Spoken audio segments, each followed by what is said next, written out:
सभी तीर्थ यात्रियों को हर हर महादेव।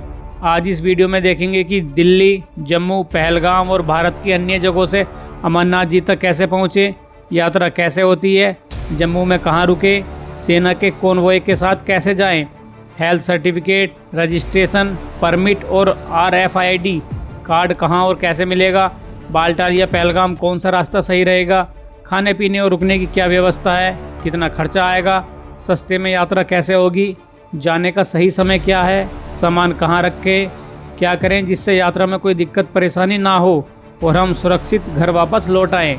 ये काफ़ी मुश्किल यात्रा होती है, तो सब बातों को जानना बहुत ज़्यादा ज़रूरी है। जितना आप जानोगे उतना ही यात्रा आसान होगी। तो अमरनाथ यात्रा के इस एपिसोड 1 में ऐसा बहुत कुछ होने वाला है जो शायद आपने पहले ना देखा हो। मित्रों, वीडियो काफ़ी लंबी होने वाली है। इसमें हर एक छोटी से छोटी बात बताने की कोशिश की गई है जिससे आपको कोई कष्ट ना हो, आप सब कुछ जान पहचान ले। इसमें मैं अपना अनुभव शेयर करूंगा। ये यात्रा ऐसी है जिसको हर शिव भक्त अपने जीवन में एक बार तो ज़रूर करना ही चाहता है, और जिसने एक बार ये यात्रा कर ली अमरनाथ जी की, तो भाई साहब वो उसको ऐसा अनुभव होगा कि वो ज़िंदगी भर कभी नहीं भूल पाएगा और बार बार यहाँ आने की कोशिश करेगा। यहाँ का जादू जो है आपके दिलो दिमाग में पूरी तरह छा जाएगा। ये यात्रा है ही ऐसी।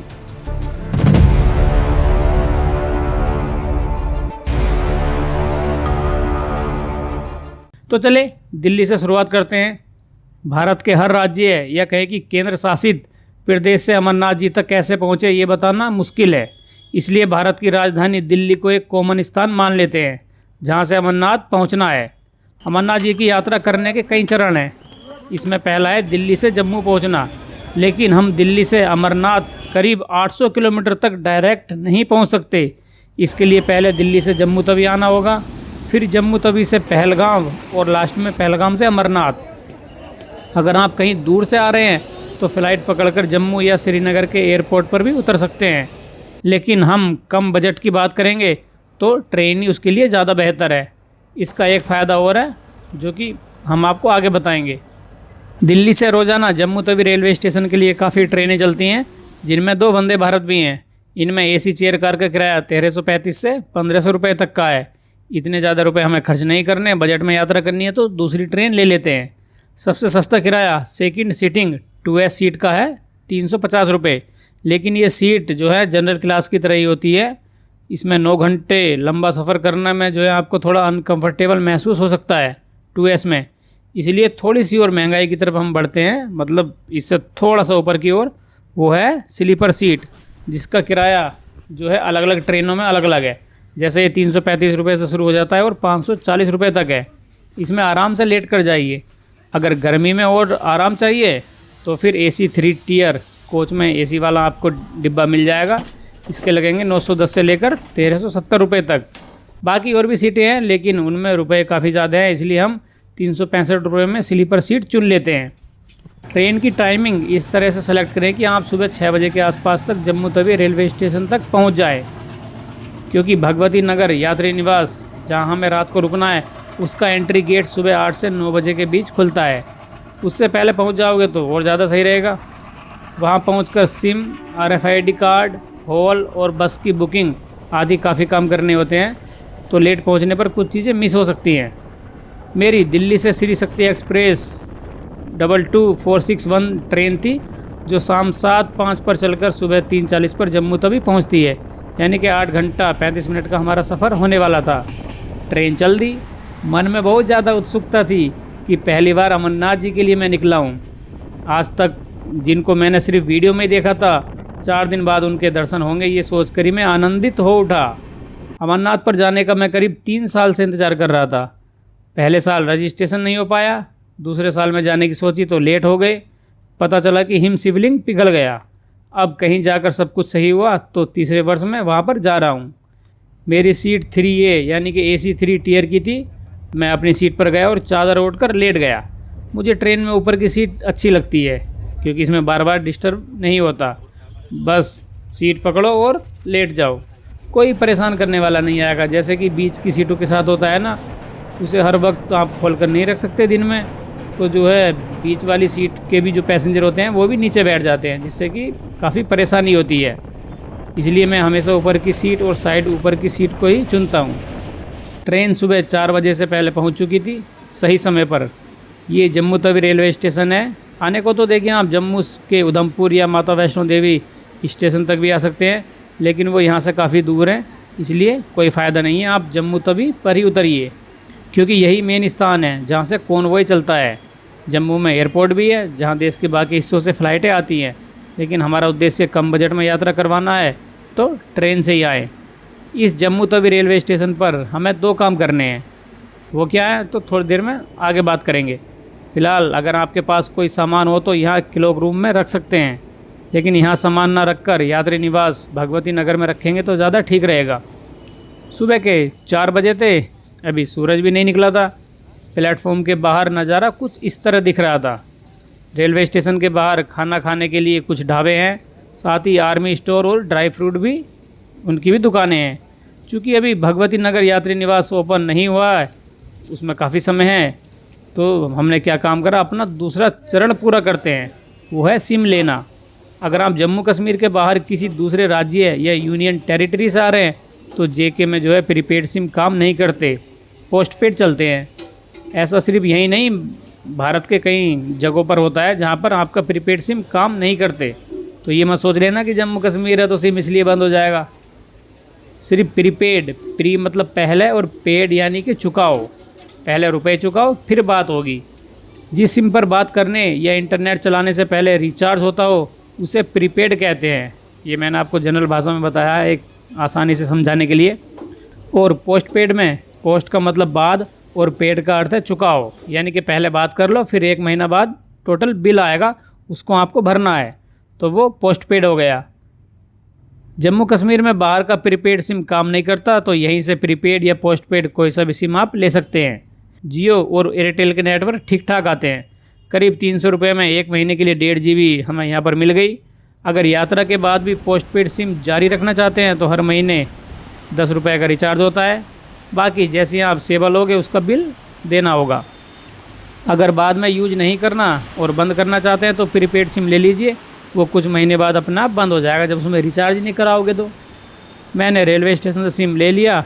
दुकान वालों ने बोला कि कुछ समय बाद नेटवर्क आ जाएंगे, मतलब सिम चल जाएगा, लेकिन कई घंटों तक चला ही नहीं।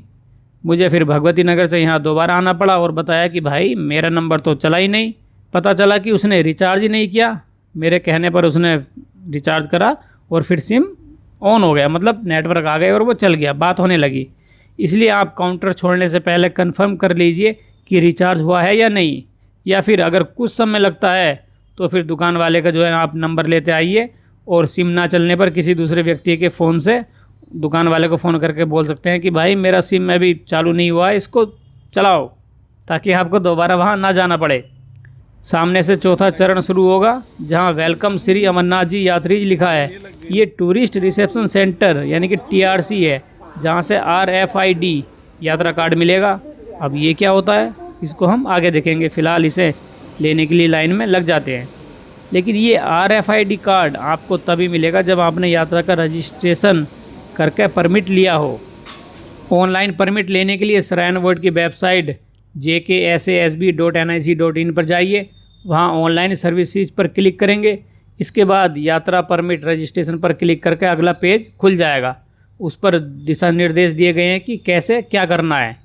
उन्हें पढ़कर नीचे आई एग्री पर क्लिक करेंगे तो ये फॉर्म खुल जाएगा। इसमें यात्री रजिस्ट्रेशन के लिए जो भी डिटेल मांगी है वो सब हमको भरनी है। सबसे पहले यात्रा डिटेल्स में रूट ऑफ यात्रा में बालटाल या पहलगाम, जिस भी रूट से आप जाना चाहते हैं उसको चुन लीजिए। बालटाल से पवित्र अमरनाथ गुफा जी जो है 14 किलोमीटर है और अमरनाथ से 32 किलोमीटर। इसके बाद यात्रा की डेट चुनकर चेक अवेलेबिलिटी पर क्लिक करेंगे तो दिख जाएगा कि जो आप डेट चाहते हैं उसमें यात्रियों की जगह बची है या नहीं, मतलब वो फुल तो नहीं हो गई। 0 होगी तो 0 लेफ्ट दिखाएगा। यात्रा शुरू होने से करीब 2 से 2.5 महीने पहले रजिस्ट्रेशन शुरू हो जाता है, इसलिए अगर शुरू की डेट चाहिए तो जल्दी मेडिकल करवाकर रजिस्ट्रेशन करके यात्रा परमिट ले लीजिए। फ़ीस लगेगी 150 रुपये। इसके बाद नीचे यात्री का नाम, पिता का नाम, जेंडर, जन्म तिथि, mobile number, emergency mobile number, email, Aadhaar के बाद राज्य और ज़िला डालकर नेक्स्ट ऑफ किन में अपने परिवार के किसी भी सदस्य जैसे पिता, भाई बहन या अन्य का नाम और संबंध डाल दीजिए। एड्रेस और नागरिकता भरकर नीचे आ जाइए जहाँ मेडिकल डिटेल्स भरनी है। यात्रा रजिस्ट्रेशन के लिए ये भरना बहुत ज़रूरी है। इसको कंप्लीट किए बिना आपको परमिट नहीं मिलेगा और ना ही RFID कार्ड। इसको भरने के लिए आपको मेडिकल सर्टिफिकेट बनवाना ज़रूरी है। ये कैसे बनेगा इसके बारे में जानते हैं। JKSASB वेबसाइट पर जाइए, वहाँ नीचे compulsory health certificate CHC for yatra 2024 in English and Hindi लिखा है। वहाँ पर क्लिक करके हिंदी या इंग्लिश जो भी आपको ठीक लगे वहाँ से डाउनलोड कर लीजिए। हर यात्री के लिए ये हेल्थ सर्टिफिकेट ज़रूरी क्यों है? तो देखिए, आपको पता है कि यात्रा कठिन है, आप यात्रा पर जाने के लिए फ़िट हैं या नहीं ये कैसे पता चलेगा? तो इसके लिए हेल्थ सर्टिफिकेट बनवाना होता है। ये फॉर्म का पार्ट है, आपको पूरा भरना है, जैसे नाम, पिता या पति का नाम, address, date of birth, Aadhaar number, blood group और शरीर पर किसी भी तरह की कोई निशानी हो तो यहाँ लिखकर नंबर 5 पर आ जाइए। वहाँ जितनी भी बीमारी लिखी हैं उनमें से जो भी आपको समस्या हो उसके सामने यस लिख दे और नहीं है तो नो पर टिक कर दीजिए। मुझे इनमें से कोई दिक्कत नहीं थी तो मैंने नो कर दिया। नीचे भी सब पर नो लिखकर डेट डालकर मैंने सिग्नेचर कर दिए। मतलब ये सर्टिफिकेट ज़्यादातर तभी मिलेगा जब आप सब में नो लिखोगे। तो एक बात का ध्यान रखिए, जो यहाँ पर लिखा भी है कि 13 साल से कम और 70 साल से ज़्यादा वर्ष के व्यक्ति इस यात्रा को नहीं कर सकते, क्योंकि इस आयु के व्यक्ति को जो है स्वास्थ्य संबंधी कुछ खतरा हो सकता है, इसलिए उनको परमिट नहीं दिया जाता। साथ ही अगर किसी महिला को 6 सप्ताह से ज़्यादा की प्रेगनेंसी है तो उनको भी जो है परमिट नहीं मिलता। हमने इस फॉर्म को भर दिया, अब क्या करें? तो करना क्या है, दोबारा वेबसाइट पर जाइए, वहाँ नीचे स्टेट या UT wise list of doctors institutions authorised to issue compulsory health certificate CHC for yatra 2024 लिखा है। उस पर क्लिक करेंगे तो भारत के सारे राज्यों और केंद्र शासित प्रदेशों की लिस्ट आपके सामने आ जाएगी। जहाँ भी आप रहते हो उनके सामने जाकर डाउनलोड कर लीजिए।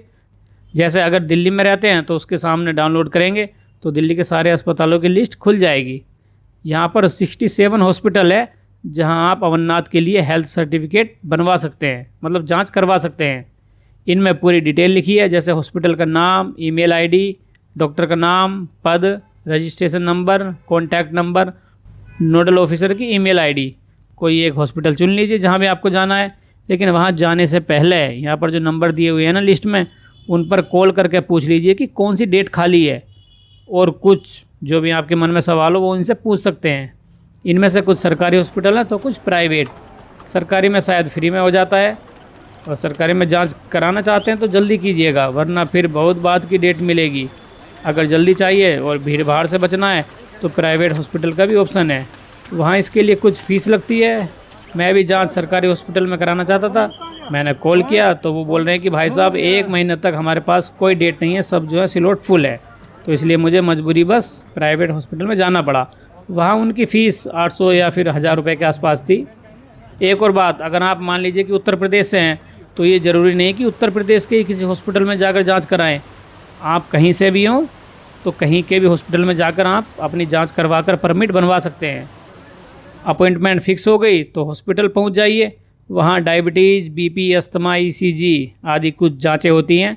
अगर सब रिपोर्ट सही आई तो फॉर्म के पार्ट B में जो भी डॉक्टर आपने चुना है वो अपना नाम, पद और जारी करने की तारीख डालकर जो है साइन कर देंगे, और फिर ठप्पा लगा देंगे मोहर का, और एक मोहर जो है फ़ोटो पर भी लगेगी। तब आपका जो है हेल्थ सर्टिफिकेट बनकर तैयार हो गया। मतलब अब आप आराम से जो है इसको अपलोड कर सकते हैं, आपका परमिट मिल जाएगा। सारा काम हो गया, अब हमें करना है अपलोड। वही वेबसाइट पर जाइए और मेडिकल डिटेल्स में जिस भी स्टेट का आपने हॉस्पिटल चुना है, मतलब जहाँ भी शरीर की जांच कराई है, वो राज्य या केंद्र शासित प्रदेश चुनिए, जैसे दिल्ली। इसके बाद लोकेशन में जो भी है उसे सेलेक्ट करें, जहाँ भी ईस्ट दिल्ली, वेस्ट दिल्ली है, जो भी जहाँ का भी एरिया है। हॉस्पिटल का नाम और उस डॉक्टर को ढूंढें जिसने आपके मेडिकल सर्टिफिकेट पर साइन किए हैं। इसके बाद अपना फ़ोटोग्राफ और मेडिकल सर्टिफिकेट अपलोड कर दीजिए। आगे जिस तारीख को सर्टिफिकेट बना था उसकी डेट डालकर कैप्चा भरकर आई एग्री पर टिक करके सबमिट कर दें।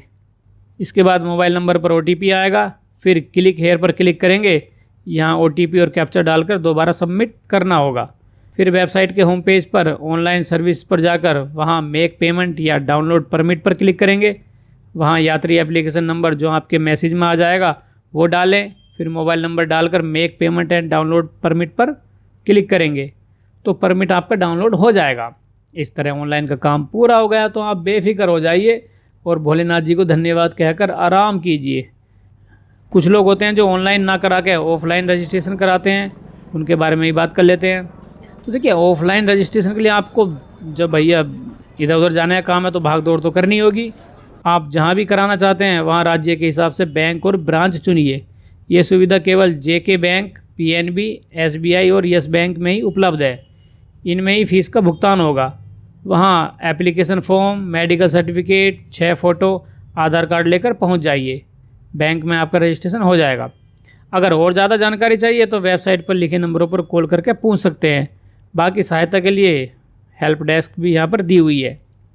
रजिस्ट्रेशन हो गया, परमिट मिल गया, लेकिन भाई साहब अभी ज़्यादा खुश मत होइएगा। मैंने परमिट मिलने पर घर में आराम करने के लिए कहा था, लेकिन जब आपकी यात्रा की डेट आ जाएगी और तब आप जम्मू के लिए निकल पड़ोगे तो जम्मू या पहलगाम में आकर आपको एक ऐसी चीज़ भी लेनी है जिसके बिना अमरनाथ यात्रा आप नहीं कर सकते।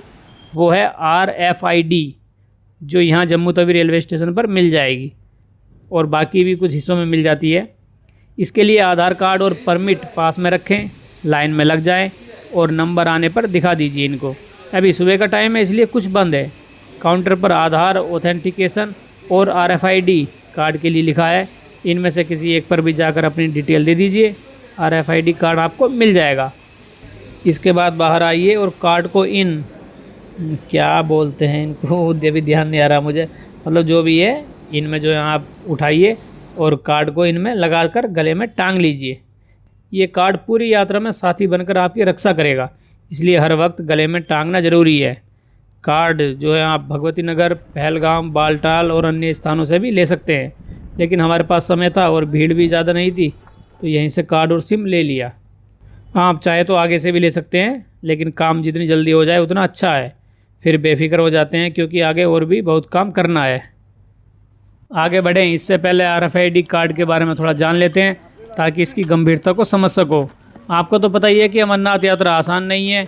ऊंचे पहाड़, ऊंची चढ़ाइयों में चढ़नी होती है, कब क्या हो जाए कुछ कहा नहीं जा सकता। इसलिए सुरक्षा कारणों के चलते श्राइन बोर्ड ने RFID कार्ड जारी किया, जिसकी फुल फॉर्म है रेडियो फ्रिक्वेंसी आइडेंटिफिकेशन। इसके अंदर एक चिप लगी होती है जो वायरलेस ट्रैकिंग सिस्टम के रूप में काम करता है। इस चिप में से निकलने वाला डेटा रेडियो फ्रिक्वेंसी तरंगों के माध्यम से संदेश भेजता है, जो जगह जगह पर लगे RFID कार्ड रीडर मशीन पर पहुंचता है और कंप्यूटर में ट्रांसलेट होता है। और फिर इसके बाद ये जाता है IT टीम द्वारा बनाए गए कंट्रोल रूम में। वहाँ पर पूरी जानकारी मिल जाती है कि कौन सा यात्री इस समय कहाँ पर है। अगर कोई विपत्ति आती है तो वहाँ पर उनका पता लगाया जा सकता है। इससे लोकेशन पता चलती है और यात्रियों की संख्या को भी गिना जा सकता है कि कहाँ पर कितने यात्री पहुँच गए, कहाँ भीड़ है। अगर कोई प्राकृतिक आपदा आ जाए या यात्री गुम हो जाए, अगर उसके गले में ये कार्ड रहेगा तो लोकेशन से उसको ढूंढा जा सकता है। इससे यात्रा को मॉनिटर किया जाता है, जिससे व्यवस्था बनाने में मदद मिलती है। हमने सारे काम कर लिए। अब जम्मू तवी रेलवे स्टेशन से भगवती नगर यात्री निवास की ओर चलते हैं, जो यहाँ से करीब 6 किलोमीटर दूर है। इसके लिए मैं स्टेशन से बाहर आया और ऑटो ढूंढने लगा, पर यहाँ सिर्फ मुझे कार ही दिखाई दे रही थी। तो सोचा कि आगे चलता हूँ, शायद वहाँ से कुछ मिल जाए। कार पार्किंग के नीचे की ओर ऑटो तो खड़े थे, पर ये भी चल नहीं रहे थे। पास में बसें भी खड़ी हैं जो जम्मू में दूसरे स्थानों के लिए चलती होंगी या शायद कश्मीर भी जाती हों। अब मैं पहुंच चुका था जम्मू तवी रेलवे स्टेशन के एंट्री या कहे कि एग्ज़िट गेट की तरफ, जहां पर ऑटो आ जा रहे थे। मैंने एक से बात की, वो 50 रुपये प्रति व्यक्ति में जम्मू तवी से भगवती नगर यात्री निवास चलने को तैयार हो गए। ये माता जी आप देख रहे हैं, ये अकेले, जी हाँ अकेले अमरनाथ यात्रा करने आई हैं। उम्र भी काफ़ी है। अभी ये अपने बच्चों से बात कर रही थी कि कहाँ कैसे जाना है। इनको यात्रा के बारे में कुछ नहीं पता, पहली बार आई हैं। मैंने पूछा कि माता, आप इस उम्र में इतनी कठिन यात्रा अकेले ही करने आ गई हो? मैं आपका हौसला नहीं तोड़ रहा, लेकिन आपको मालूम है ना कि अमरनाथ यात्रा कैसे होती है, क्या दिक्कत परेशानी आती है। माता जी बोली, बेटा मैं कुछ नहीं जानती, जब महादेव ने बुलाया है तो मैं कौन होती हूँ रुकने वाली। ये सुनकर मुझे बड़ा आश्चर्य हुआ कि जब शरीर साथ ना दे रहा हो और जानकारी भी ना हो तो ये भारत की सबसे कठिन यात्रा करने कैसे आ गई। मतलब कुछ तो होगा ना जो इनको यहाँ तक खींच कर लाए हैं। इनकी जिद है कि जाना है तो बस जाना है, चाहे कुछ भी हो जाए, बाबा ने बुलाया है तो मैं जाऊंगी। ऐसी इनकी श्रद्धा और आस्था देखकर मुझे लगा कि शायद इसी को महादेव का बुलावा कहते हैं। मित्रों, महादेव में इनकी आस्था ही इन्हें शक्ति दे रही है, वरना इस उम्र में लोग आराम करते हैं। सैल्यूट है इन माता जी को। हर हर महादेव। ऑटो चलने लगा। मैं इन माता जी के बारे में अभी बता देता हूँ, क्योंकि बाद में इनकी वीडियो नहीं है। रास्ते में इन्होंने मुझे काफ़ी कुछ बताया। वो पूछ रही थी कि बेटा कैसे कैसे जाना है, मुझे नहीं मालूम। मैंने कहा आप टेंशन ना लीजिए, मैं सब बता दूंगा। भगवती नगर में इनके लिए मुझसे जो भी कुछ हेल्प हुई वो मैंने इनके लिए की। बाद में ये अलग हो गई, क्योंकि इन्हें बालटाल वाली बस में जाना था और मुझे पहलगाम वाली में। इसलिए मैंने इनको प्रणाम किया और कहा कि माता जी जब आप पहुँच जाओ तो बता देना। बोली हाँ बेटा बता दूंगी, और आशीर्वाद देकर चली गई। बाद में मैंने इन्हें कॉल भी लगाया पर नंबर नहीं लग रहा था। उम्मीद करता हूँ कि इनकी यात्रा कुशल मंगल हुई होगी।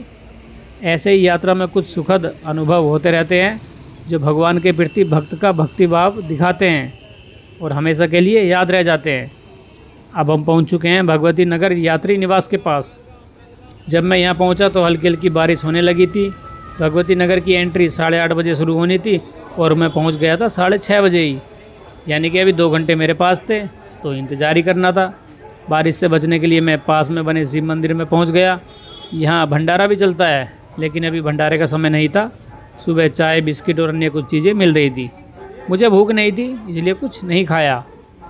बारिश में यहीं रुककर इंतज़ार करने लगा। जैसे ही भगवती नगर निवास के लिए एंट्री शुरू हुई तो मैं लाइन में आकर लग गया। यहाँ आपको परमिट हाथ में लेकर रखना है, जो आगे चेक होंगे। जिन यात्रियों की अमरनाथ यात्रा की डेट 2 या 3 दिन बाद की थी उन्हीं को एंट्री मिल रही थी। ऐसा नहीं कि आपकी यात्रा की डेट हफ्ते भर बाद है या फिर 4-5 दिन बाद है तो आप यहाँ पर एंट्री नहीं कर सकते। यहाँ पर 2-3 दिन या 2 दिन बाद जिनकी तारीख है उनको एंट्री मिलती है। आपका आगे जो है सामान भी चेक होगा। बैग को मशीन में डालकर चेक किया जाता है। उसके बाद आगे भी लगेज खोलकर दिखाना होता है कि कहीं कुछ विस्फोटक पदार्थ, बंदूक, चाकू या ऐसी कोई चीज़ अंदर ना चली जाए जिससे यात्रियों की सुरक्षा खतरे में पड़ जाए या आतंकी हमला ना हो जाए। इसलिए अच्छी तरह से जांच की जाती है। धूम्रपान करने वाले ध्यान दें कि बीड़ी, सिगरेट, गुटखा, दारू या कोई भी नशीली चीज़ अंदर ले जाना सख्त मना है। पवित्र शरीर और पवित्र मन से ही भोले बाबा जी की यात्रा कीजिए। कोई भी ऐसा सामान ना ले जाएं। लेफ़्ट साइड में यात्री निवास भगवती नगर जाने का रास्ता है। अब आप पूछ सकते हैं कि हमें तो अमरनाथ जी तक पहुंचना था, तो यहाँ क्या करने आ गए। जैसे कि मैंने पहले बताया कि आप डायरेक्ट अमरनाथ नहीं पहुंच सकते। इसके लिए जो सबसे अच्छा, सुरक्षित और सस्ता तरीका है वो है कि पहले आप यहाँ भगवती नगर में आइए। ये यात्रियों के ठहरने के लिए अमरनाथ यात्रा के पहले बेस कैंप के रूप में काम करता है, जहाँ यात्री आकर रुकते हैं। फिर अगले दिन यहाँ से पहलगाम और बालटाल के लिए सेना के काफिले के साथ बस और कारें निकलती हैं। कश्मीर वैसे तो काफ़ी हद तक शांत हो गया है, अब ज़्यादा आतंकी घटनाएं देखने को नहीं मिलती। फिर भी सिक्योरिटी का पूरा ध्यान रखा जाता है, कहीं कोई कमी नहीं छोड़ते ये लोग अपने जो हैं फोर्स वाले। इसलिए आपकी बसों के आगे पीछे और बीच में सेना की गाड़ियाँ चलती हैं, जिससे सब सुरक्षित यात्रा कर सकें। यात्रियों के साथ आर्मी, बीएसएफ, सीआरपीएफ समेत अन्य सुरक्षा दलों की गाड़ी भी चलती हैं आगे पीछे और बीच में। इन्हें कहते हैं कॉन्वॉय, जिसे हिंदी में बोले तो रक्षा दल, या एक दूसरा नाम हम काफिला भी कह सकते हैं। यहाँ आने का सबसे बड़ा फ़ायदा यही है, एक तो ये सुरक्षित है बिल्कुल, दूसरा रहने के लिए सस्ता आवास, खाने के लिए फ्री भंडारा, और जब इतनी सारी गाड़ियाँ एक साथ भोले बाबा जी का जयकारा लगाते हुए चलती हैं तो माहौल देखने लायक होता है। इसलिए श्रद्धालु पहले भगवती नगर यात्री निवास की बिल्डिंग में आते हैं। यहाँ भी गाड़ी में स्कैनर मशीन लगाकर सामान की जांच की जा रही है। अब हम अंदर प्रवेश करेंगे, जहाँ पर परमिट और RFID कार्ड देखा जाएगा। जैसे ही RFID कार्ड को मशीन पर लगाते हैं वैसे ही आपकी पूरी डिटेल यहाँ पर दिख जाती है, तब आप अंदर जा सकते हैं। अब हम पहुँच चुके हैं यात्री निवास भगवती नगर के अंदर, जहाँ रहने, खाने पीने, सोने समेत सब सुविधाएं हैं। यहीं से अमरनाथ यात्रा का उत्साह धीरे धीरे बढ़ना शुरू हो जाता है। आपके मन में जितने भी सवाल हैं कि क्या करना है, कैसे पहुँचे, उन सब का समाधान यहाँ पर हो जाएगा। वो कैसे धीरे धीरे बताएंगे। ये काफ़ी बड़ी जगह है। अभी तो आपको कम यात्री दिखाई दे रहे होंगे, लेकिन जैसे जैसे समय बढ़ेगा वैसे वैसे यात्रियों की संख्या इतनी ज़्यादा हो जाएगी कि लोग बाहर सोए हुए भी आपको मिलेंगे, बाहर लेटे हुए। इसलिए तो कह रहा हूँ कि यहाँ सुबह जल्दी पहुँचने की कोशिश करें, जिससे सुविधाओं का लाभ उठा सकें, वरना बाद में बहुत ज़्यादा भक्तगण आ जाते हैं, जिससे एसी हॉल में, जो हम हॉल में रुकेंगे वहाँ भी जगह मिलना काफ़ी मुश्किल हो जाता है, तब बाहर ही सोना पड़ सकता है। गद्दे, कंबल, बसों की सीट, क्लॉक रूम समेत अन्य ऐसी कई चीज़ें हैं जो लेट आने पर आपको शायद हो सकता है कि ना मिले, मतलब मुश्किल हो सकती है, इसलिए जल्दी पहुँचिए। वैसे मिल तो जाती है, पर फिर भी क्यों चांस लेना, लेट पहुँचकर क्या पता आपकी जो मनपसंद है उसमें ना मिले। यहाँ पहुँचते ही सबसे पहले आपको बालटाल और पहलगाम जाने वाली बसों की बुकिंग करनी है, ताकि आपकी पसंद की बस मिल सके। सामने बसों का किराया लिखा हुआ है, जो भी आपको सही लगे उसमें जा सकते हैं। एक दो नहीं बल्कि 200 से ज़्यादा बसें और गाड़ियाँ यहाँ पर चलती हैं कॉन्वॉय के साथ, तो लेट तक भी टिकट मिल सकता है। लेकिन आपकी पसंद की बस मिलेगी या नहीं मिलेगी इसके बारे में कुछ नहीं कहा जा सकता है, इसलिए मैं फिर कह रहा हूँ कि जल्दी बुक कीजिए। जम्मू से बालटाल के लिए एसी बस 1270 रुपये, सुपर डिलक्स नॉन एसी 818 और सेमी डिलक्स का लगेगा 553 रुपये। अगर पहलगाम जाना है तो उसके लिए 19 सीटों वाली एसी मिनी बस 840 रुपये में है। दूसरी एसी बस का भी 840 रुपये था। सुपर डिलक्स बिना एसी का 553 और सेमी डिलक्स का 404 रुपये। बालटाल और पहलगाम के लिए ट्रैवलर सेंटर के काउंटर से अलग अलग टिकट मिलता है। जहाँ भी आपको जाना हो उसी लाइन में खड़े हो जाइए। भीड़ तो है लेकिन इतनी ज़्यादा नहीं है, क्योंकि बाद में ये लाइन काफ़ी पीछे तक चली जाती है। साइड में एयरटेल और जियो के सिम मिल रहे हैं, चाहे तो यहाँ से भी ले सकते हैं। वैसे तो दोनों के नेटवर्क सही आते हैं, लेकिन फिर भी अगर आप पूछे कि किसी एक को चुनना हो जिसके नेटवर्क यात्रा में ठीक आए, तो आप जियो भी ले सकते हैं। बाकी जो आपकी इच्छा करे वो ले लीजिए। पीछे टॉयलेट बना है। बसों की बुकिंग सुबह 9 से रात 9 बजे तक होती है। काफ़ी देर तक बुकिंग चलती है, तो ये मत सोच लेना कि अभी तो बहुत टाइम है बाद में कर लेंगे। फिर आप जो बस चाहते हैं शायद उसमें आपको सीट ना मिल पाए, क्या पता वो फुल हो जाए। इसलिए जितनी जल्दी हो सके उतना टिकट ले लीजिए, उतनी जल्दी।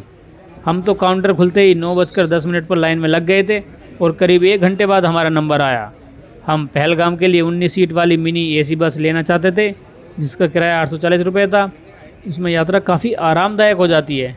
इसको शायद टेम्पू ट्रैवलर भी बोलते हैं, लेकिन वो सब भर चुकी थी, इसलिए मजबूरी में 404 रुपये वाली सेमी डिलक्स में ही हमें जाना पड़ा। 16 से 16 रुपये में 4 टिकट ले लिए। सीट नंबर 14 से 17 तक हमारी थी।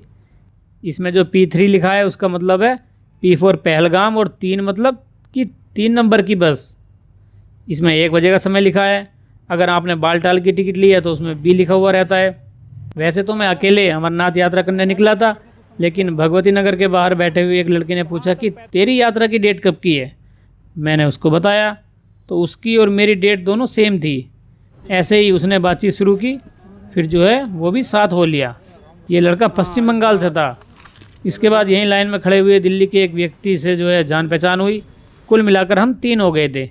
कुछ देर बाद लाइन के बाहर खड़े एक साउथ इंडिया के व्यक्ति ने कहा कि मेरी भी टिकट ले लो, जब तुम सब अपनी ले रहे हो तो मेरी भी इसमें ऐड कर लो। वो शायद साउथ इंडिया से था या कहीं से, ये मुझे अभी पूरी तरह से ध्यान नहीं है। इस तरह हम 4 हो गए थे। आगे बस में 2 और पर्सन इस यात्रा में जुड़ने वाले थे। मैं ज़्यादातर जो है अकेले ही रहना पसंद करता हूँ, लेकिन फिर भी कुछ लोग जब साथ जुड़ी गए थे तो मुझे कोई समस्या नहीं हुई। यात्रा की यही खासियत होती है कि अगर आप अकेले भी घर से आ रहे हैं तो रास्ते में आपको कुछ लोग मिल ही जाते हैं। इसलिए ये सोचकर अगर आप घर रुके हुए हैं कि मैं अकेला हूँ, कैसे जाऊँगा, कैसे यात्रा होगी, तो आपको घबराने वाली कोई बात नहीं है। आप यहाँ पर बेफिक्र आ सकते हैं, यहाँ पर साथी मिल ही जाएंगे। जम्मू के अन्य स्थानों के लिए भी बसों का किराया लिखा है। अगर इनमें से कहीं पर जाना है तो देख सकते हैं। बस बुकिंग के बाद हमने राहत की सांस ली कि चलो अब काम हो गया तो आराम करते हैं। पर भैया थोड़ी देर बाद पता चला कि जो है हम जिस हॉल में हमें ठहरना है, जहाँ पर रुकना है, रात को सोना है, उसकी भी हमें अभी बुकिंग करनी है। ठीक है, तो भैया हम जल्दी करके इस लाइन में लग गए आवास काउंटर की। मेल और फीमेल की दोनों की अलग अलग लाइनें हैं। हज़ारों लोग यहाँ आते हैं तो सबको अलग अलग कमरा मिलना संभव नहीं है, इसलिए रुकने के लिए बड़े बड़े हॉल बनाए गए हैं, जिसमें बहुत सारे श्रद्धालु एक बार में ठहरते हैं। यहाँ एसी और बिना एसी के काफ़ी सारे हॉल बने हैं। एसी हॉल में एक व्यक्ति का 50 रुपये और नॉन एसी में शायद 10 या फिर 25 रुपये ऐसे ही था, पर पर्सन के हिसाब से है। ये first come first serve basis पर काम करते हैं, यानी कि पहले आओ पहले पाओ। हम चारों की 50 रुपये पर पर्सन के हिसाब से 200 रुपये की पर्ची बन गई। पास ही में नीचे बिछाने के लिए गद्दे, तकिया और चादर मिल जाते हैं। इनके लिए 200 रुपये सिक्योरिटी फ़ीस जमा करनी होगी। जब आप गद्दों को वापस इन्हें दोगे तो आपके जमा जो रुपए हैं 200 रुपये वो मिल जाएंगे। पास में क्लॉक रूम भी बना है। 20 रुपये में बैग या कोई सामान जो है अंदर रख सकते हैं। लिखा है कि कोई भी मूल्यवान वस्तु जैसे सोना, ज्वेलरी या कैश आदि कुछ चीज़ों की जो है हमारी जिम्मेदारी नहीं होगी, अपने पास रखें। इनके पास जमा करने के बहुत सारे बैग होते हैं और समय कम है इनके पास, तो ये जल्दी इन्हें रखना होता है। अगर मान लो किसी व्यक्ति ने अपना बैग सही से लॉक नहीं किया और जमा करने के लिए दे दिया, तब क्लॉक रूम वाले जल्दी उसको अंदर रख देंगे, उनका ध्यान नहीं जाएगा। तब अगर कहीं कुछ सामान गिर गया तो कैसे पता चलेगा कि किसका है। इसलिए ये महंगी चीज़ों की गारंटी नहीं लेते, कहते हैं कि अपने पास रखो। अमरनाथ यात्रा काफ़ी मुश्किलों से भरी यात्रा है, तो अपने पास केवल बहुत ज़रूरी सामान रखें। जो भी एक्स्ट्रा है वो यहाँ पर जमा कर दीजिए। इसका एक फ़ायदा ये है कि यात्रा पूरी होने के बाद जब आप वापस यहाँ पर आएंगे तो यहीं से सामान लेकर जहाँ भी आपको घर जाना है वहाँ पर जा सकते हैं। चूँकि यात्रा जुलाई अगस्त में होती है, इस समय जम्मू में काफ़ी गर्मी रहती है, इसलिए एसी हॉल लोगे तो वो ज़्यादा अच्छा रहेगा। इससे आपको सही से आराम भी मिल जाएगा, क्योंकि अगले दिन 8 से 10 घंटे का सफ़र आपको बस में करना है। आप देख रहे होंगे कि बाहर लोग कैसे लेटे हुए हैं, इसलिए तो पहले आओ पहले पाओ लिखा है। जब अंदर जगह नहीं मिलती तो बाहर कहीं भी श्रद्धालु लेट जाते हैं। कहाँ कहाँ डेरा जमाए हुए हैं आगे देखिएगा। फ़िलहाल अपने एसी हॉल में चलते हैं। हॉल के बाहर नंबर लिखे हैं, जो भी आपकी पर्ची पर नंबर दर्ज हो उसमें चले जाइए। यह है अपना बड़ा एसी हॉल। पिलर और छत पर बहुत सारे पंखे चल रहे हैं, जहाँ भी देखो वहीं पंखा। यार एसी तो दिखाई नहीं दे रही। एक मिनट, हाँ ये रही एसी, नहीं एसियाँ। चारों ओर दीवारों पर बहुत सारी एसी लगी हैं, तो हम एशिया ही बोल रहे हैं, बहुवचन। चूँकि हॉल बड़ा है, जब पूरा भर जाता है तो गर्मी लगने लगती है, इसलिए ज़्यादा संख्या में एसी लगाए गए हैं। ठीक ठाक ठंड रहती है, गर्मी नहीं लगेगी। कुछ समय बाद हॉल भर गया।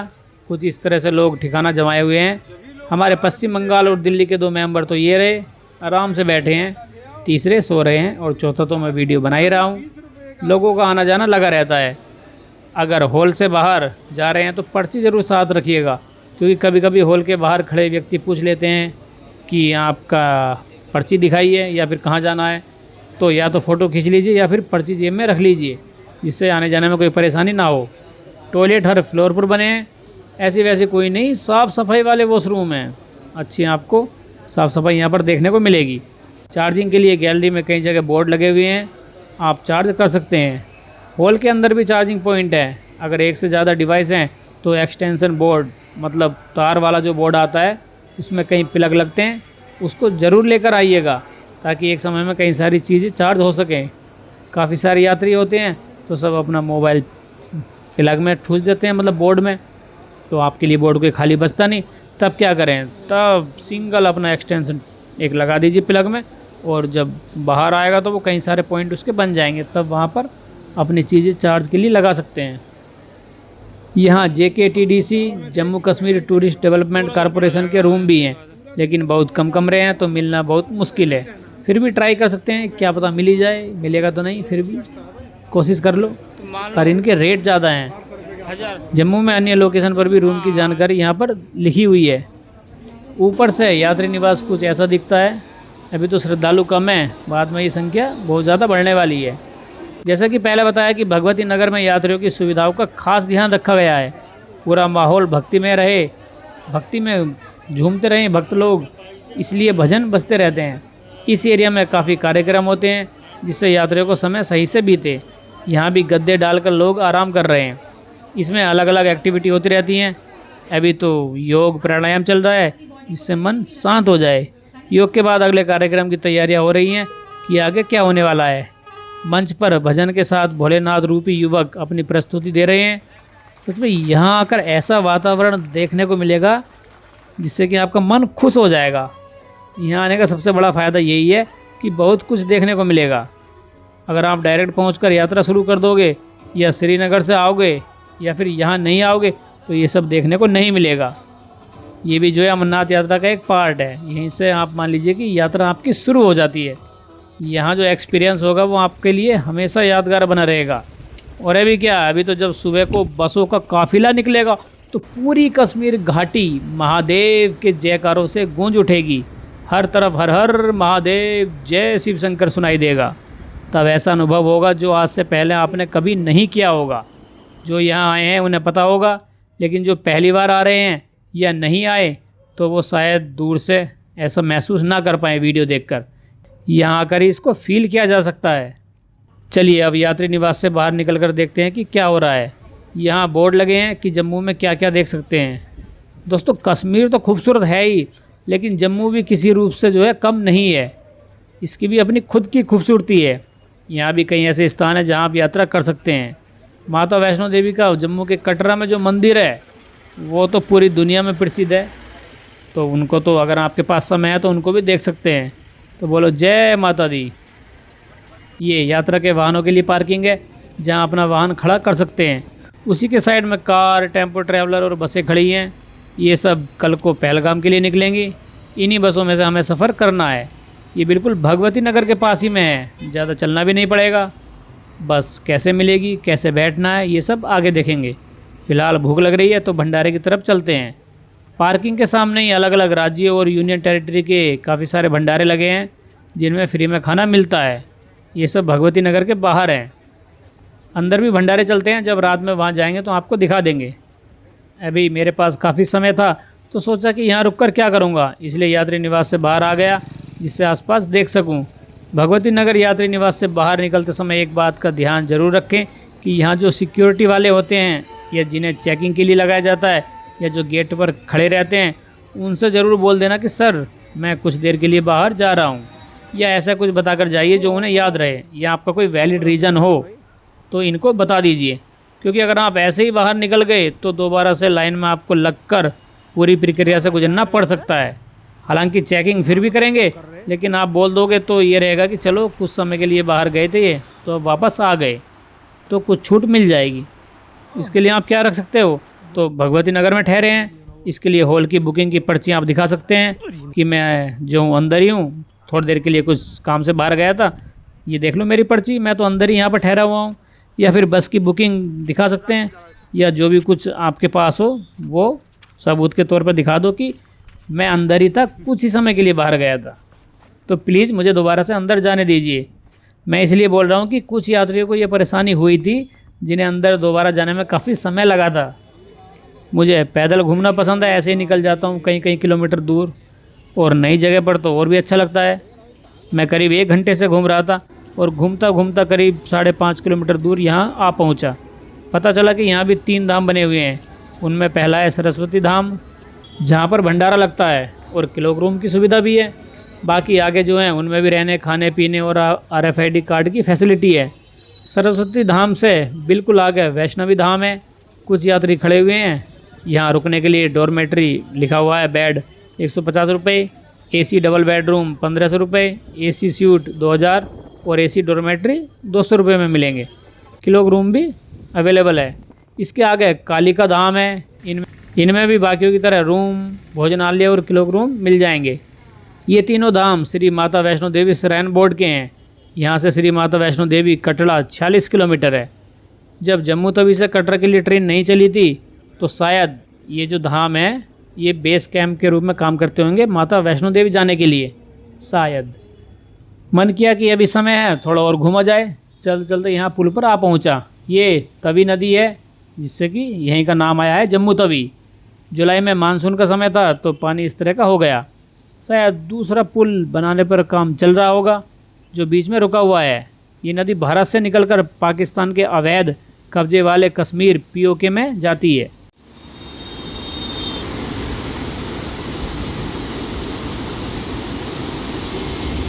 ये वो पुल है जिस पर खड़ा होकर मैं नदी का वीडियो बना रहा था। बिजली के खंभों पर केसरिया, सफ़ेद और हरे रंग यानी कि तिरंगे के रंग की लाइटें लिपटी हुई हैं। ब्रिज से नीचे उतरने पर भी जो है सामने ऐसी ही लाइटें लगी हैं। अब अंधेरा होना शुरू हो गया था तो सोचा कि भगवती नगर चला जाए। रास्ते में आते हुए किसी टूर एंड ट्रैवल की दुकान पर ये जम्मू लोकल साइट सीइंग ये कराते हैं। 6-7 स्थानों पर घुमाने के लिए लेते हैं पर पर्सन के हिसाब से 220 और 320 रुपये, अलग अलग बसों का है ये। मैं भगवती नगर यात्री निवास पहुंच गया अब यहाँ भीड़ काफ़ी बढ़ गई है। जहाँ से आवास की बुकिंग हो रही थी वहाँ भी लोग सो रहे हैं। कुछ लोगों को जगह नहीं मिली तो ऐसे ही बैठ गए बेचारे। यहाँ का हाल देखिए, पूरा ग्राउंड भर चुका है, लोग जगह ढूंढ रहे हैं बैठने के लिए। हालांकि सबको जगह मिली जाती है, कोई यहाँ पर खाली नहीं रहता, सब आराम करते हैं। ये बात अलग है कि किस तरह का आराम होता है, लेकिन इधर उधर भटकने से अच्छा है कि जल्दी आकर यहाँ एसी रूम में रुक जाइए। यात्री निवास लाइटों से जगमगा रहा है। भवन में ही डोसा बनाने का टेंट लगा हुआ है, लेकिन ये फ्री नहीं है, इसके लिए रुपए देने होंगे। लेकिन डोंट वरी, रात में भवन में फ्री में भंडारा चलता है, जहाँ पर कितना भी खाइए बिना पैसे के, फ्री सेवा है। अंदर और बाहर कई सारे लंगर लगते हैं। विश्व हिंदू परिषद, बजरंग दल भी लंगर सेवा के लिए लगे हुए हैं। नीचे हॉल में खाना पीना होता है। भंडारे का समय हो गया है। चूँकि यात्री ज़्यादा होते हैं तो खाने के लिए लाइन लग जाती है।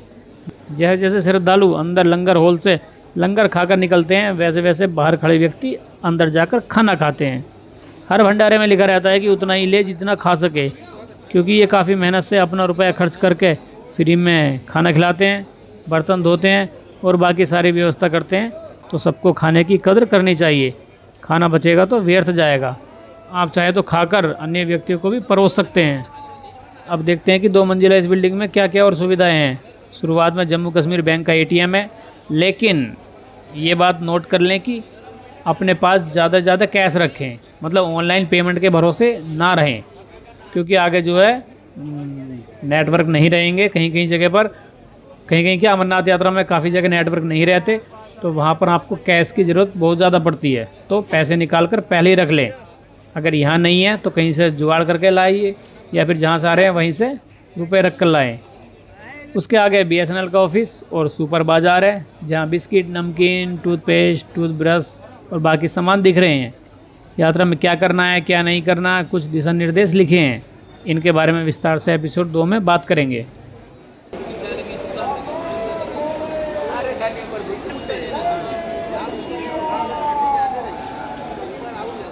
चलिए, हमने काफ़ी कुछ देख लिया, अब थोड़ा आराम करने के लिए वापस एसी हॉल में चलते हैं।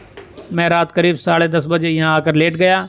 मन में उत्सुकता थी कि कुछ घंटों बाद हमें अमरनाथ जी के लिए निकलना है, मतलब पहलगाम के लिए निकलना है पहले, फिर अगले दिन अमरनाथ की यात्रा शुरू होगी। तो मैं सो नहीं पाया।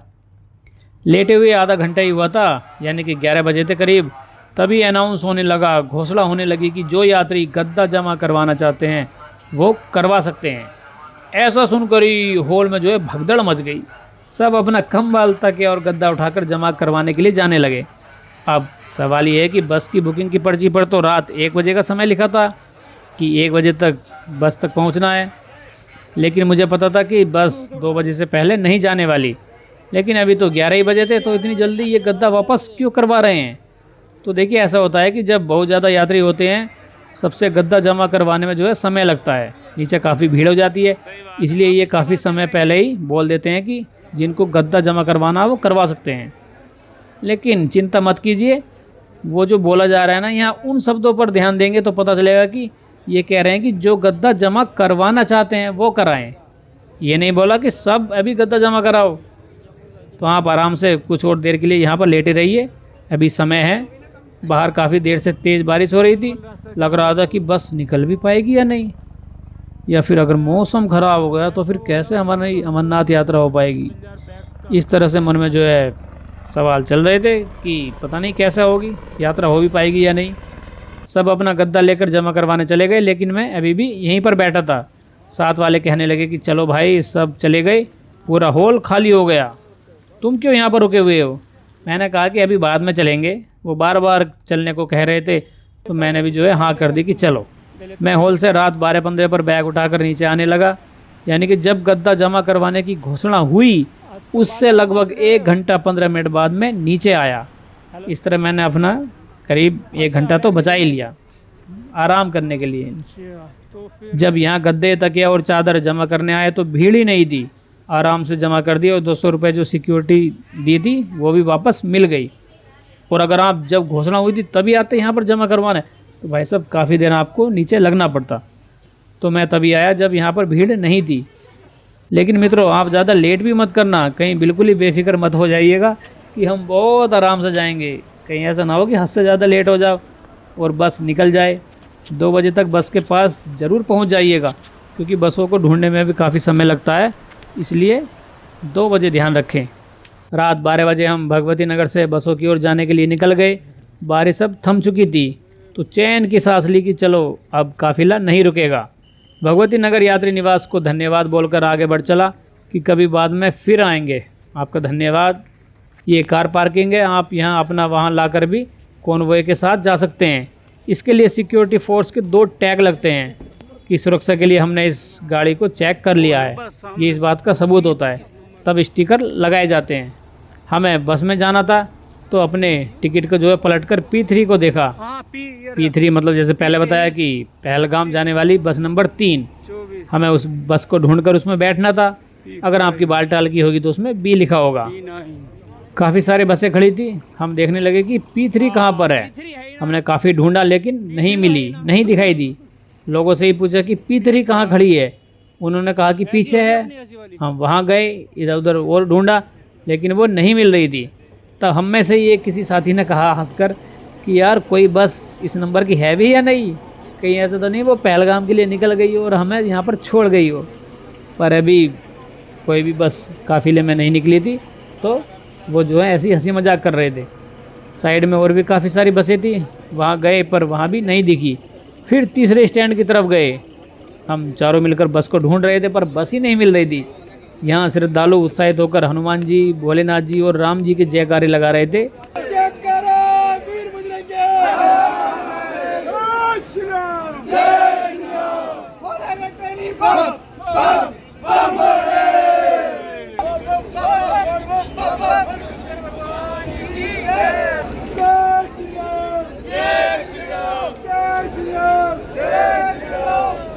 अब मिली है P3।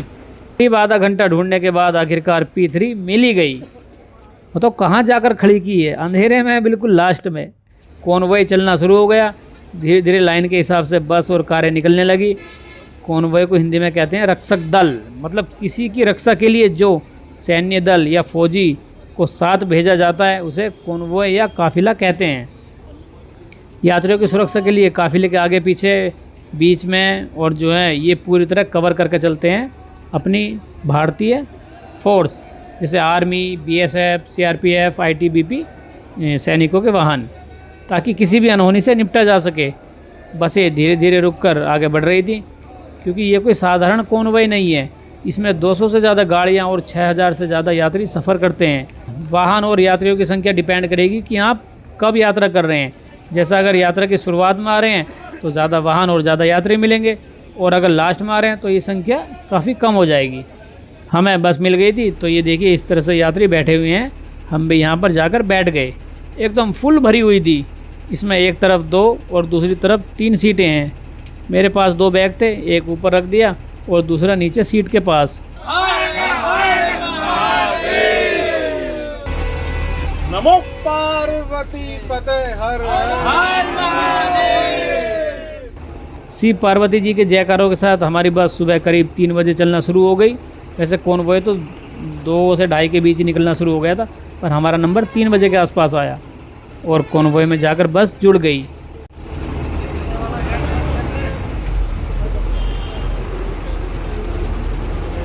ये हैं हम 4 व्यक्ति।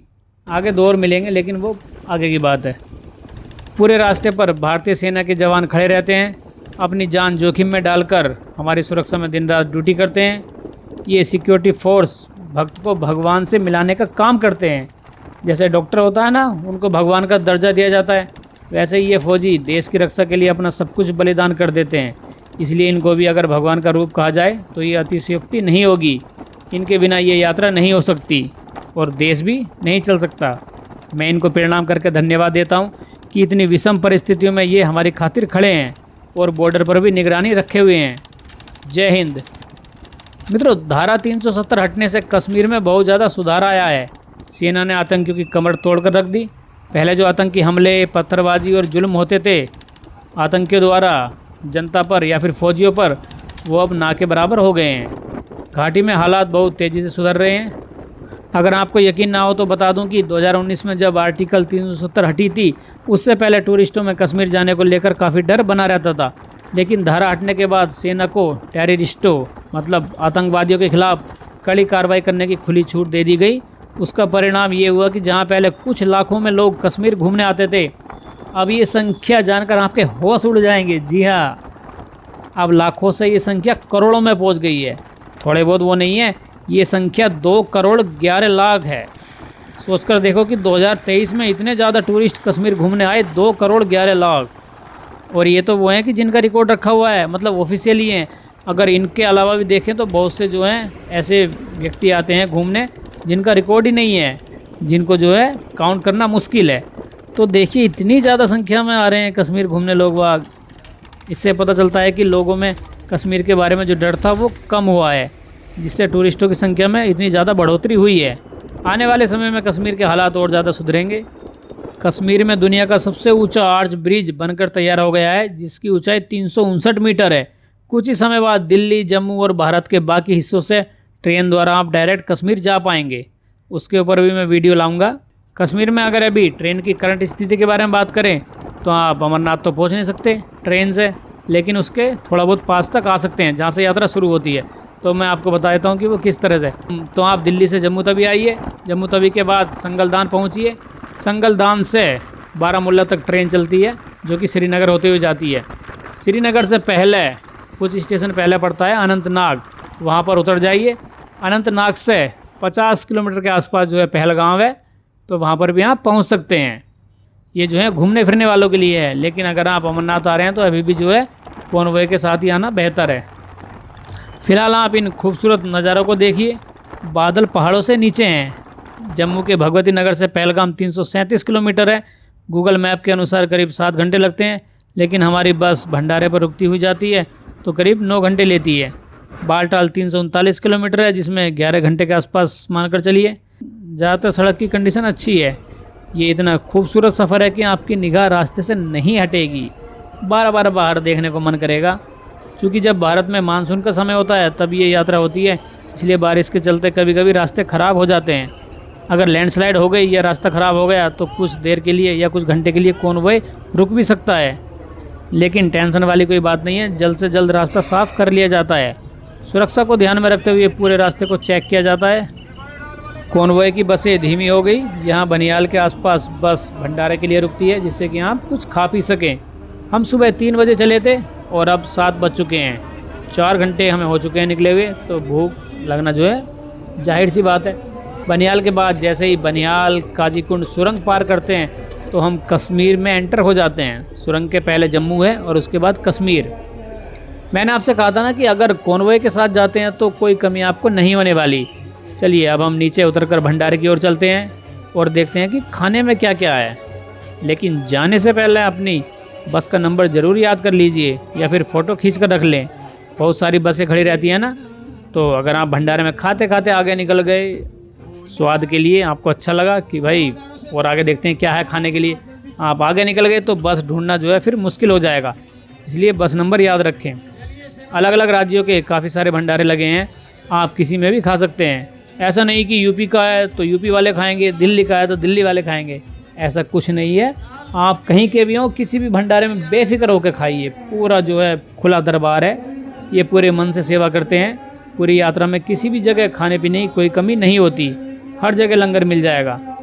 जो भी चीज़ जहाँ अच्छी लगे वहाँ खूब खाइए, लेकिन पेट का भी ख्याल रखना है।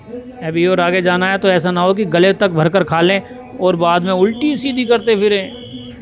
यात्री ज़्यादा हैं इसलिए भंडारे में लाइन लगी है। लीजिए भाई साहब, जल्दी जल्दी लीजिएगा। सेवादारों से प्रार्थना कर। हाथ धोने के लिए पास में टंकी लगी है और हल्का होने के लिए टॉयलेट की भी सुविधा है।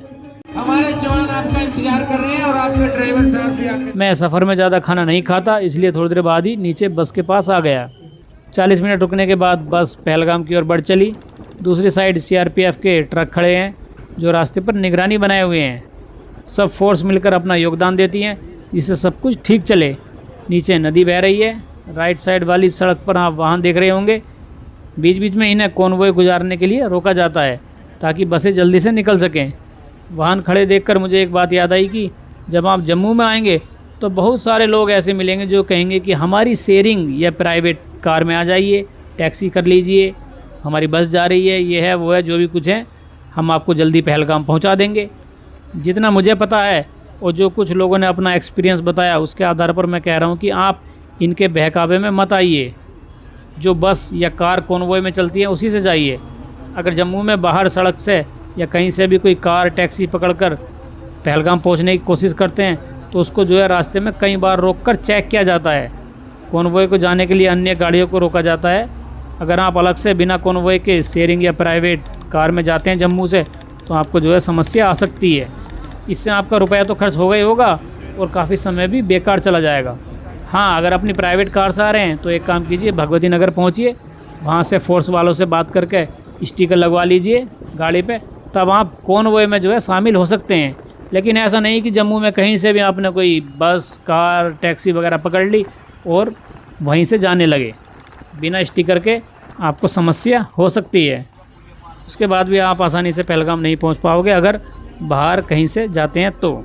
इसलिए मैं आपको एक बार फिर बता देता हूं कि सबसे सही रास्ता वही है जिससे आप पूरी यात्रा का आनंद ले सकें और सब कुछ देख सकें। वो है कि जम्मू तभी उतरकर भगवती नगर से फौजियों के काफ़िले के साथ ही आइए। किसी शॉर्टकट के चक्कर में ना पड़े, पता चले कि शॉर्टकट वो लॉन्ग कट से भी बहुत ज़्यादा लॉन्ग हो गया। तो इसलिए convoy is the best. Indian army जिंदाबाद। कश्मीर में सड़क की कंडीशन को और बेहतर बनाने के लिए काम चलता रहता है। यहाँ लैंडस्लाइड के कारण सड़क टूटती फूटती रहती है, इसलिए ये सुरंग बनाई जा रही है जिससे आने वाले समय में बिना रुके लोग सफ़र कर सकें।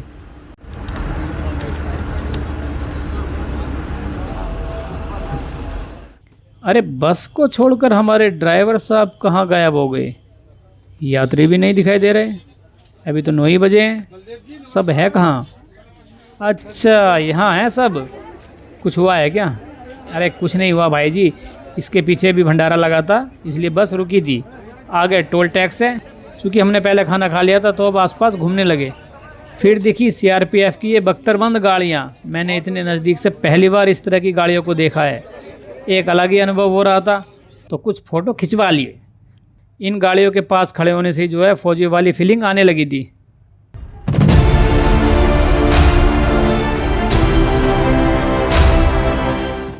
दोबारा बस में बैठ गए और टोल प्लाजा पार करने लगे।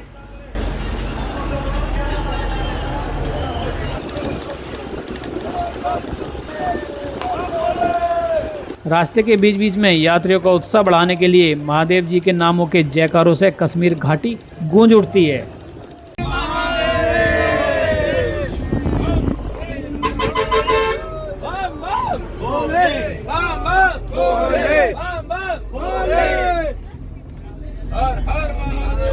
ओम नमः पार्वती पते हर हर महादेव। जयकारा वीर बजरंगी। भक्ति भाव से जब महादेव जी का नाम पुकारा जाता है तब अंदर पॉजिटिव एनर्जी महसूस होती है। चारों तरफ हर हर महादेव, बम बम भोले, जय शिव शंकर की सुनाई देता रहता है। सच में ये माहौल देखने लायक होता है। इसे अगर आप यहाँ पर आओगे तभी महसूस कर पाओगे। वहाँ से वीडियो देखकर शायद आपको अंदाज़ा ना लगे, लेकिन ये मेरा बेस्ट अनुभव है अब तक का। और अभी तो जब अमरनाथ यात्रा होगी आपको ऐसी ऐसी जानकारी देंगे जिससे कि आप हैरान हो जाओगे। साइड के वाहन रोके हुए हैं, जब काफ़िला गुजर जाएगा तब इनको छोड़ा जाएगा। ऐसा सिक्योरिटी के लिए किया जाता है क्योंकि आतंकी हर बार अमरनाथ यात्रा को लेकर धमकी देते हैं कि हम ये कर देंगे, वो कर देंगे, यात्रा बंद करो वगैरह वगैरह। जो भी आतंकवादी जो है भोगते रहते हैं, हर बार आतंकियों का यही काम है। लेकिन ये यात्रा उनकी धमकियों से नहीं रुकती है तो आतंकियों की सांसें, धड़कन, मतलब आतंकी ख़त्म, और अपने जो है ये यात्रा चलती रहती है। फिर भी 1% चांस क्यों लेना? पुलवामा हमले में टेररिस्ट ने चलती गाड़ी सेना के काफ़िले के बीच घुसा दी जिससे कि बड़ा विस्फोट हो गया और हमारे जो है कई वीर सैनिक वीरगति को प्राप्त हुए। इसलिए अतिरिक्त सुरक्षा हेतु कुछ समय के लिए दूसरे वाहनों को रोका जाता है। केवल कश्मीरी नहीं, अन्य कहीं भी जब बड़ा कॉन्वॉय गुजरता है तब दूसरे वाहनों को कुछ समय के लिए रोक दिया जाता है। और आपने देखा होगा कि कुछ नेताओं के लिए भी ऐसा किया जाता है। तो इस तरह आपको बिल्कुल VIP वाली फैसिलिटी मिल रही है। अब तो खुश हो जाइए, खुद को खास महसूस कीजिए कि आपके लिए पूरा काफिला चल रहा है। अब हम पहलगाम में एंटर कर चुके हैं। सी लेवल से 2200 मीटर की ऊंचाई पर बसा पहलगाम बहुत ज़्यादा खूबसूरत जगह है। इसकी खूबसूरती को बढ़ाती है ये इलिद्दर नदी, अगर पहलगाम के बारे में आपको बिल्कुल डिटेल के साथ जानना है तो मैंने चैनल पर एक इसके बारे में अलग से वीडियो बनाई हुई है प्रॉपर, तो आप चाहे तो उसको भी देख सकते हैं। पहलगाम में भगवान शिव जी ने अमरनाथ यात्रा पर जाते समय अपने नंदी बैल को छोड़ा था, इसलिए इसका पुराना नाम बैलगाम था, जो चेंज होते होते अब पहलगाम हो गया है। बारिश फिर से होने लगी थी। यहाँ बस से उतरकर आगे पैदल ही जाना होगा। करीब 200 मीटर आगे पहलगाम का नुनवान बेस कैंप है, वहीं पर हम आज रुकेंगे। लेकिन उससे पहले ये चेक पोस्ट क्रॉस करनी होगी। लाइन में लगते हैं। यहाँ पर आपका सामान मशीन, स्कैन वाली मशीन में चेक होगा। उसी के साथ अब दोबारा RFID कार्ड काम आने वाला है। जी हाँ, RFID कार्ड रीडर यहाँ पर भी लगा हुआ है। उस पर अपना कार्ड टच कीजिए, पूरी डिटेल डिस्प्ले में शो हो जाएगी, जिससे पता रहेगा कि ये यात्री यहाँ तक पहुँच गया। इससे यात्रियों की सही संख्या का पता लगता है कि कितने यात्री आ चुके हैं। RFID कार्ड के बिना आगे आपको जाने नहीं दिया जाएगा। कुछ श्रद्धालुओं के डाटा मैच नहीं हो रहे थे, इसलिए असली परमिट और असली कार्ड बनवाइए। ऐसा नहीं कि कहीं से भी जुगाड़ करके पैसे ले दे के परमिट बनवा ले, यहाँ पर फिर आपको दिक्कत हो सकती है। अगर आपके पास RFID कार्ड नहीं है तो पहलगाम से भी मिल जाता है। चेक पोस्ट पार करने के बाद हम आगे आ गए। 200 मीटर और चलना है।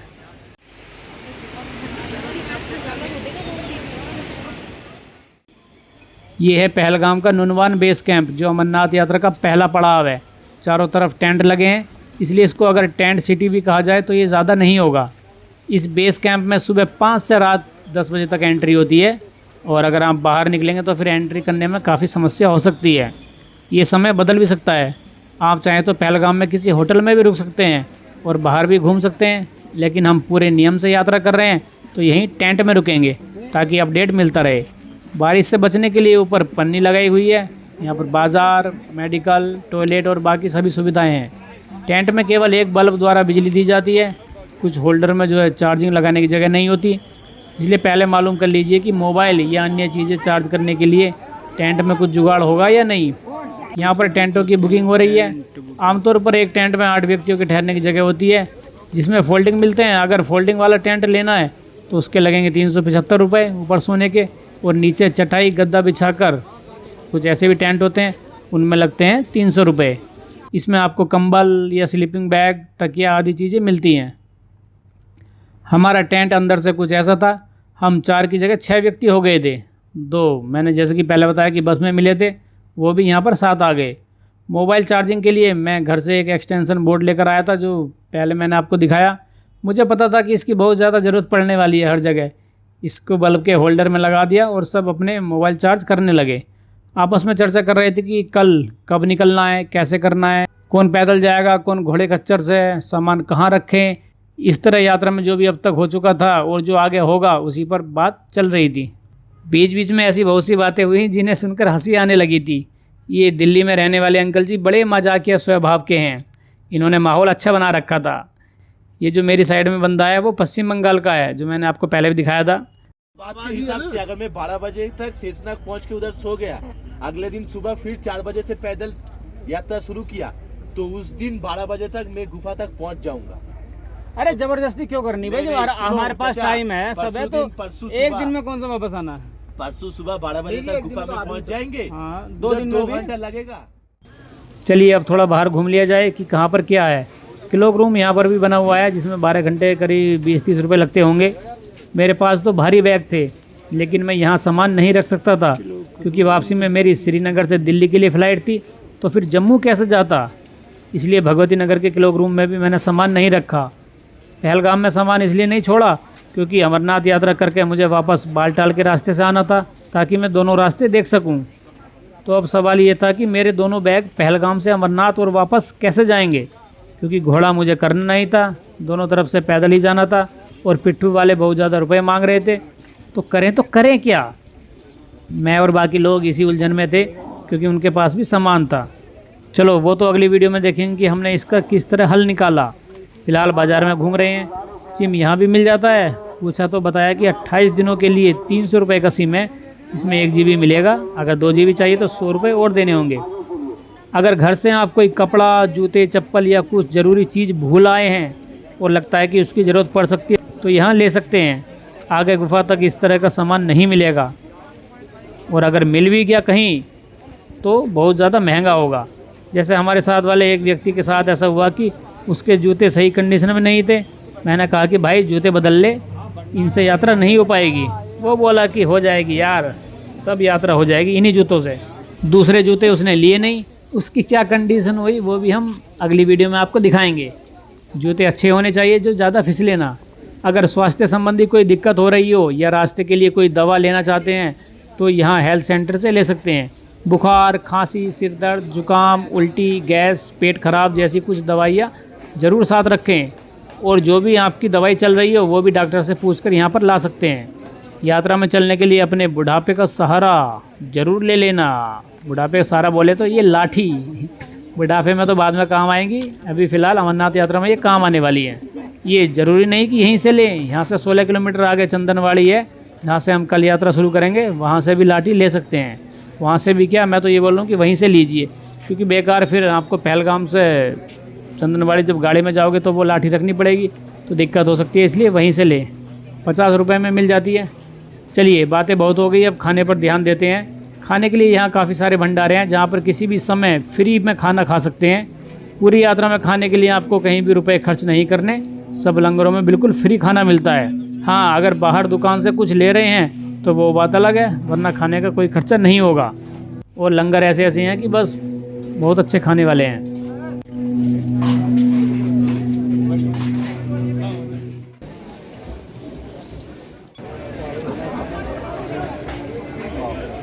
जाते जाते आपको चंदनवाड़ी से और बाकी स्थानों से गुफा तक के लिए घोड़े, खच्चर, पालकी और पिट्ठू के चार्ज दिखा देते हैं कि कौन से स्थान तक के कितने रुपए लगेंगे। इससे आप तय कर पाओगे कि ये आपके बजट में है भी या नहीं। कठिन यात्रा है तो रेट भी महंगे होंगे। आप अपनी सुविधा के हिसाब से देख लीजिए कि किससे जाना है। मैं तो यही कहूँगा कि अगर चलने में सक्षम है तो पैदल यात्रा कीजिए, तभी अमरनाथ जी की यात्रा का असली अनुभव होगा। वरना अगर घोड़े, खच्चर पर बैठ जाएंगे तो यात्रा अधूरी सी लगेगी। मन में एक ऐसा लगेगा कि यार यात्रा तो करी लेकिन परिश्रम करके नहीं करी, मतलब पैदल नहीं करी। अगर उम्र ज़्यादा है, चल नहीं सकते या कोई शारीरिक दिक्कत है, तब घोड़े, खच्चर, पालकी वगैरह का सहारा ले सकते हैं। बाकी स्वस्थ नौजवान पैदल जाएंगे तो कभी ना भूलने वाला एहसास होगा कि हमने तो भाई पूरी यात्रा पैदल ही की है। अगर आप पूरी आना जाना यात्रा पैदल करते हैं तो ऐसा लगेगा कि यार हमने कुछ रिकॉर्ड बनाया हो, अपना आप को अच्छा लगेगा, एक अलग ही सुकून मिलेगा। यहाँ पर आप देख लीजिए कि पहलगाम से अमरनाथ पहुँचने का रूट कौन सा है, कौन कौन से स्थान बीच में आते हैं। इस 32 किलोमीटर को हमें पैदल ही फॉलो करना है, पैदल ही जाना है। कल ही पता चल पाएगा कि हमारे पैरों में कितनी जान है, या हमें क्या क्या दिक्कत परेशानी आने वाली है। और अगर बालटाल से जाते हैं तो अमरनाथ तक 14 किलोमीटर की यात्रा होती है। पहलगाम से जैसे कि पहले बताया कि 32 किलोमीटर है, अब एक 14 किलोमीटर है, दूसरी 32 की। तो कौन सा सही रहेगा रास्ता, इसके बारे में भी अगली वीडियो में बात करेंगे। फ़िलहाल वीडियो पूरी करने से पहले देख लेते हैं कि हमारा कितना खर्चा हो जाएगा। तो दिल्ली से जम्मू तवी स्लीपर सीट चुनते हैं तो 365 रुपये, भगवती नगर से पहलगाम बस का 404 रुपये, जम्मू यात्री निवास में एसी हॉल 50 रुपये और पहलगाम में टेंट के 375 रुपये। बाकी तो खाना फ्री है ही। कुछ खरीद रहे हैं तो वो आपका खुद का अलग से खर्चा होगा, वो हम इसमें ऐड नहीं करेंगे। इस तरह दिल्ली से पहलगाम तक पहुंचने के कुल रुपए लगेंगे हमारे 1194 रुपये, यानी कि 1200 रुपये से कम खर्चे में ही आप पहलगाम कश्मीर पहुंच गए, वो भी दिल्ली से। बताओ इससे सस्ता और क्या चाहिए भाई जी। तो अगर आप महंगाई के डर से रुके हुए हैं तो डरिए मत, ज़्यादा खर्चा नहीं होने वाला। अगर पहलगाम से अमरनाथ तक का जाना आना रुकना सब जोड़ दें तो दिल्ली से अमरनाथ पूरी यात्रा का मीडियम बजट सब कुछ मिलाकर हो जाएगा करीब 4000 रुपये के आसपास पर पर्सन। आप सोच रहे होंगे कि एक गरीब के लिए ये काफ़ी ज़्यादा है, लेकिन अन्य जगहों से तुलना करके देखिए कि वहाँ 6 दिनों का कितना खर्चा आता है। आप कश्मीर आ रहे हैं भाई जी, वो भी 6 दिन के लिए, तो उस हिसाब से इतना खर्चा अन्य स्थानों के मुकाबले बहुत ही कम है इस यात्रा का। कुछ लोग तो 3000 रुपये में भी पूरी अमरनाथ यात्रा कर लेते हैं। सब आप पर निर्भर करता है।